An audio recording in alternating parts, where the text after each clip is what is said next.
दर्पणपुर नाम का एक गांव था। इस गांव में लोग मिट्टी के घरों में रहा करते थे। गांव के लोग बहुत ही खुशहाल जिंदगी जी रहे थे।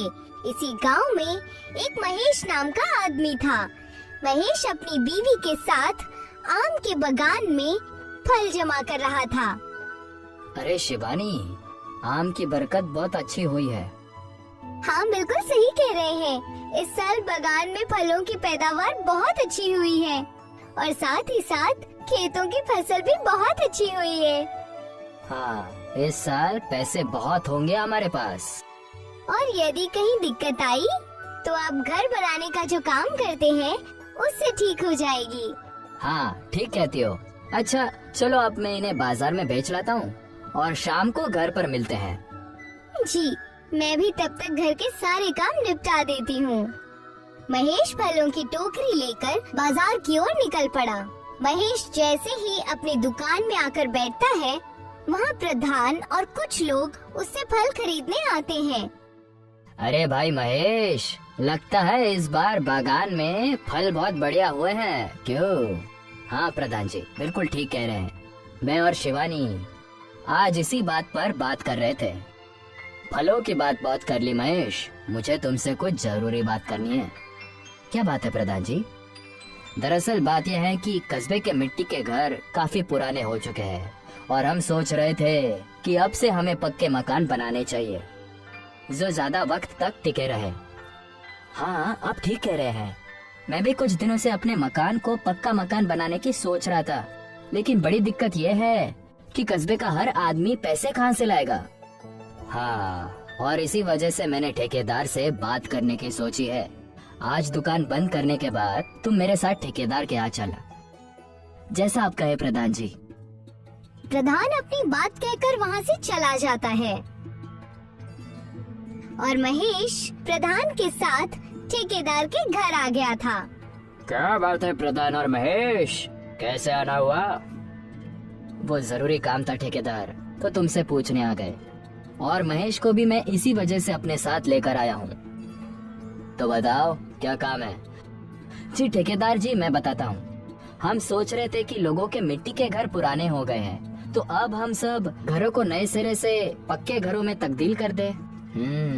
अच्छा, तो ये बात है। लेकिन कस्बे में एक घर तो है नहीं, बहुत सारे घर हैं, तो इतने पैसे कहाँ से लाओगे?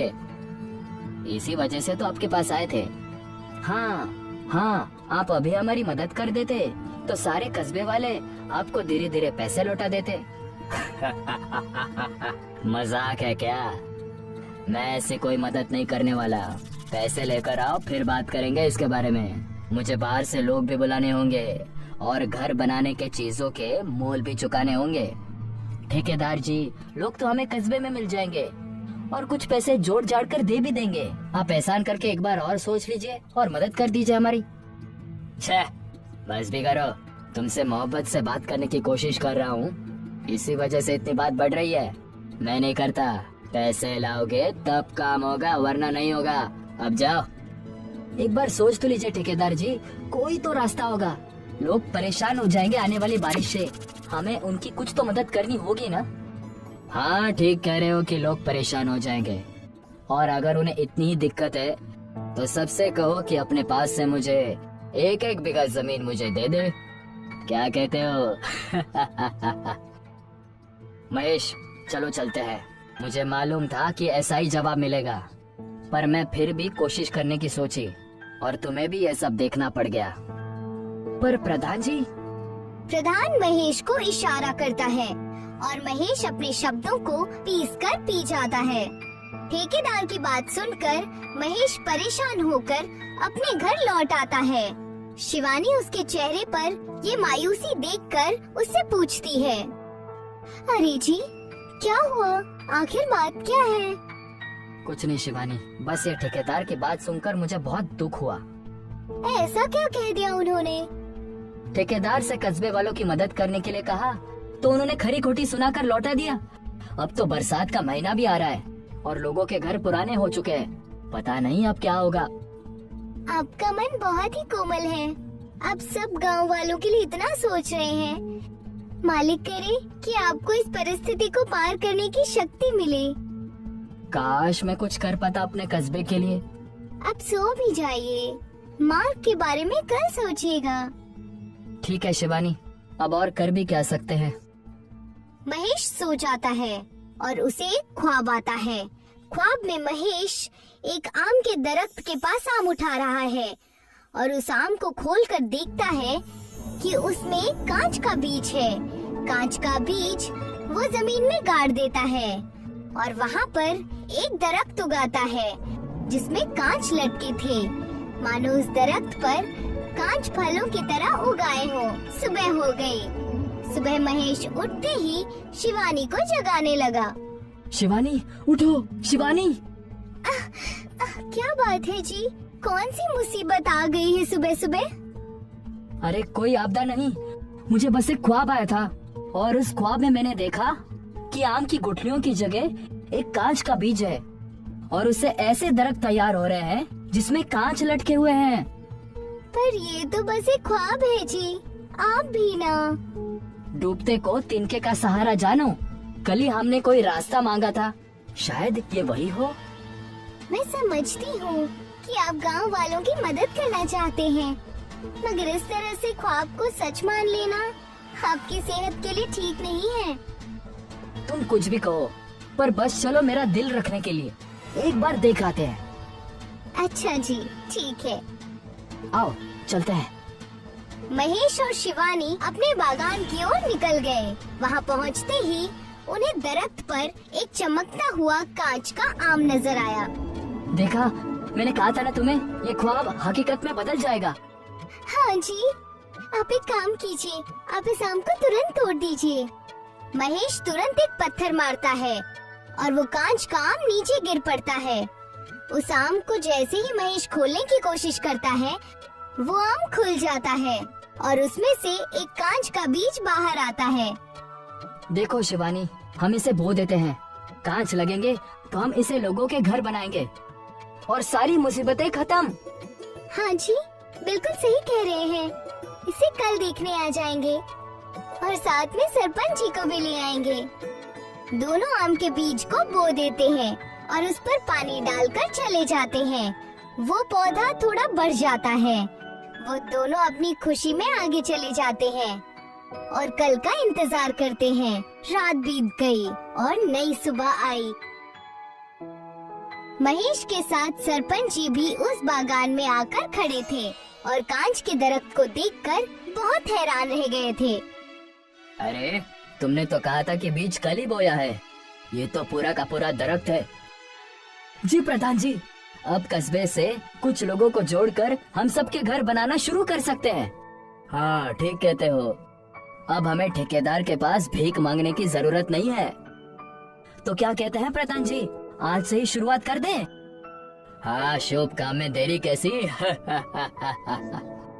महेश ने घर बनाना शुरू कर दिया और अब एक हफ्ता बीत चुका था जिसमें महेश ने अपना और प्रधान का कांच का घर बना दिया था।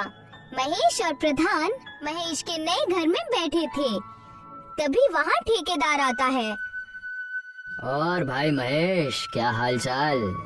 मेरे हालचाल तो बहुत ही अच्छे हैं, आप बताइए ठेकेदार जी। मैं भी ठीक हूँ, बस देखने आया था कि कस्बे में जो बात चल रही है उसमें कितनी हकीकत है। तो पता चल गया? हाँ भाई, तुम्हारा घर तो बहुत ही खूबसूरत बना है। वैसे महेश, बोलिए। एक रास्ता लेकर आया था मैं। तुम्हारे पास जो दरख्त है कांच का, वो तुम मुझे बेच दो, बहुत पैसे दूंगा तुम्हें। इतने पैसे तुम्हें कस्बे के घर बनाने के बाद भी नहीं मिलेंगे। अच्छा, माफ कर दीजिएगा ठेकेदार जी, लेकिन मैं इससे कस्बे के घर बनाऊंगा और मुझे ये नहीं बेचना। क्या तुम ये कैसी बेवकूफ की तरह बातें कर रहे हो? ठेकेदार जी माफ कीजिएगा, पर मैं आपके तरह इस वरदान को कस्बे के लिए श्राप बनने नहीं दे सकता। अगर उनके पास ज्यादा पैसे आने के रास्ते होते या उनके पास पैसे होते तो मैं उस दिन आपसे विनती क्यों करता? थोड़ा ठंडे दिमाग से सोचो महेश। चलो, कांच का दरख्त बेचना नहीं चाहते तो मेरे साथ काम करो, इससे हमें काफी पैसे मिलेंगे। तुम्हें क्या लगता है कस्बे वालों को अगर सब कुछ मुफ्त में मिल जाएगा तो क्या वो आगे काम करने की चाह रखेंगे? तुम्हें समझाओ प्रधान कुछ इसे। चुपचाप क्यों बैठे हो? मैं चुपचाप इसीलिए बैठा हूँ क्योंकि मैं तुम्हें इस हड़बड़ाहट में देखकर काफी हिल चुका हूँ। तुम्हारी तो जान ही निकल रही है इस कस्बे को बढ़ता देखकर, और ये देखकर कि कोई इस कस्बे की मदद कर रहा है। हाँ प्रधान जी, ठीक कह रहे हैं आप। पहले तो आप हमारी मदद करने आए नहीं ठेकेदार जी, और जब हमारे पास दूसरे रास्ते आए हैं तो आप हमारी मदद करने की जगह उल्टा भड़काने आए हैं। शे, तुम लोग कभी समझने नहीं वाले, जो समझ में आए वो करो। ये कहकर ठेकेदार वहाँ से गुस्से से चला गया और प्रधान फिर से महेश से कहने लगा, महेश ध्यान रखना, ये ठेकेदार कुछ भी कर सकता है अपने जलन में आकर। जैसा आप कहे प्रधान जी, अब हम वैसे भी कांच के घर बनाना शुरू करेंगे और हमारा इनसे ताल्लुक कम ही रहेगा। देखते ही देखते 1 महीना बीत गया। सारे कांच के घर बन चुके थे और कांच का दरख्त फायदेमंद साबित हुआ, जिस वजह से गांव के लोग आज उसके पास नारियल फोड़कर उसका पूजन करने के लिए खड़े थे। जय हो इस दरख्त की। गांव में बारिश से पहले सबके घर नए तरीके से बन गए। इससे बढ़िया और क्या हो सकता है? हाँ, इस दरख्त ने हमारी बहुत मदद की है। ये ठीक कह रहे हो, इस दरख्त की हम पर बहुत ही एहसान है। पर ये भी जानो, सिर्फ वरदान से ही कुछ नहीं होता। वो वरदान किस आदमी के हाथ में है ये भी बहुत मायने रखता है। इसीलिए तुम्हारे भी हम पर बहुत एहसान है महेश। आखिर तुमने अपना वरदान हम सब में बांटा जो है। तभी वहाँ ठेकेदार 2 गुंडों के साथ आ गया, जिनके पास कुल्हाड़ियाँ थीं। क्या कहना चाहते हो प्रधान? यानी वो वरदान मेरे हाथ लगता तो मैं इसे श्राप बना देता? मैंने आपका नाम तो नहीं लिया, पर आपने अभी अभी जो खुद का परिचय दिया है वो कुछ गलत नहीं है।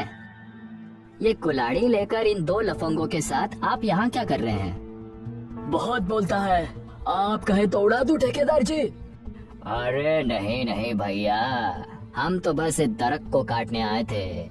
अगर कोई बीच में ना आए तो हाथापाई नहीं होगी। जैसा आप कहे ठेकेदार जी। ठेकेदार और गुंडे जोर से उस दरख्त पर कुल्हाड़ी मारने लगे और बाकी सब डर कर पीछे हट गए। अचानक चारों तरफ से कांच की दीवारों ने उन्हें कैद कर लिया। बचाओ बचाओ! अरे ये कांच की दीवारों पर हाथ पीट पीट कर क्या कर रहे हैं ठेकेदार जी? पता नहीं भैया, पर खुशी बहुत हो रही है। इसी तरह कांच के दरख्त ने फिर से एक बार गांव को बचा लिया और सब ठहाके लगाकर खुशी खुशी अपने कांच के घर में रहने लगे।